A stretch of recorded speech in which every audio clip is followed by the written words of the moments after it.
हजरत सय्यद शाह तुराबुलक साहेब दर्गा यांच्या 118व्या उर्स निमित्त डोक्यावर तबक घेऊन जिल्हाधिकारी रघुनाथ गावडे यांनी काढला वक्फ बोर्ड कार्यालयातून मानाचा संदल।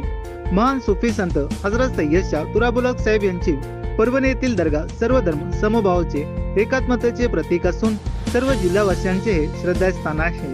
आज शनिवार 1 फेब्रुवारी रोजी दुपारी 3:30 वाजता परभणी शहरातील रेल्वे स्टेशन समोरील जिल्हा वक्फ बोर्ड कार्यालयातून हजरत सय्यद शाह तुराबुलक साहेब यांच्या 118व्या उर्स निमित्त मानाच्या संदलला सुरुवात करण्यात आली। संदलचा तबक जिल्हाधिकारी रघुनाथ गावडे, जिल्हा पोलीस अधीक्षक रवींद्रसिंह परदेशी यांनी डोक्यावर घेऊन संदलला सुरुवात केली।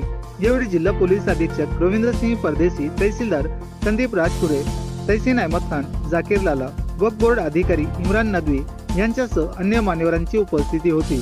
118 वर्षापासून सुरू असलेली तुरक पीर बाबाच्या उर्सची परंपरा आज संदलच्या मिरवणुकीच्या माध्यमातून या ठिकाणी सुरू झालेली आहे।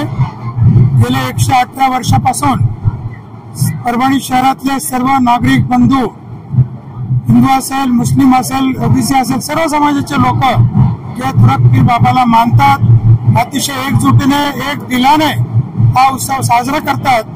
गेल्या वर्षानुवर्षाची परंपरा आजही कायम आहे।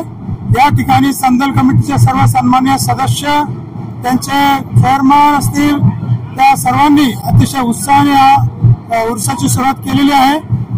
जिल्हाधिकारी या संदलचा मान त्यांचा असतो, त्याचा आज या ठिकाणी संदलची मिरवणूक सुरुवात झालेली आहे। माझ्यासोबत पोलीस अधीक्षक साहेब आहेत, संदल कमिटीचे सर्व सदस्य, चेअरमन सर्व या ठिकाणी आहे। अतिशय उत्साहात या ठिकाणी उर्साला सुरुवात झालेली आहे। अब ये तो 118 साल से सिलसिला चालू है और ये सिलसिले के अंदर जो कलेक्टर साहब को मान दिया गया था 118 साल पहले, उसी को कायम रखते हुए आज यहाँ के कलेक्टर साहब के ज़ेरे निगरानी में उनके हाथों से ये चादर हज़रत तुराबुलक साहब को पेश करने के लिए यहाँ से रवाना हुई है। तो इंशाअल्लाह 7 साढ़े 7 बजे तक वहाँ पे पहुँचेंगी।